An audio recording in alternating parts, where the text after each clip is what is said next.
Certainly a tragic story here, Ryan. But before we break down what happened last Friday, it's important to know Howard was arrested for a domestic assault involving Volin just 2 weeks before she died.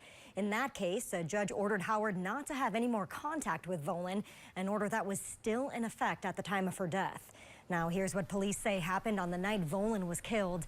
Neighbors living above Howard's apartment heard a woman crying, man speaking in an angry tone, and eventually a woman making muffled moaning sounds.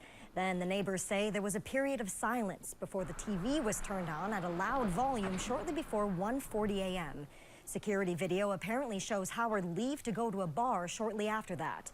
Then around 8 that morning, police were called back to the apartment for the first time for the report of a dead body. They found Volin's body in a bedroom and Howard was with her crying.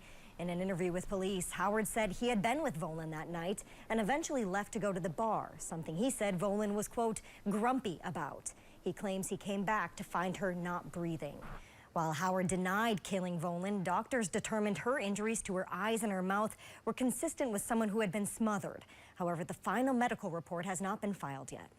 Thank you, Briggs. The judge set Howard's bail at $750,000, and he is expected to be back in court next month.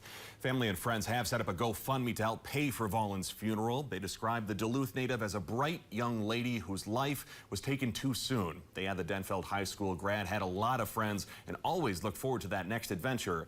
We have a link to that GoFundMe over on our website at northernnewsnow.com.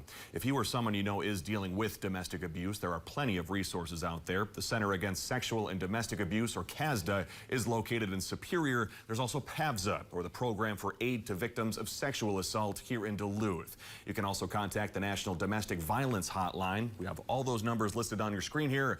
We also have all of them included on our web story.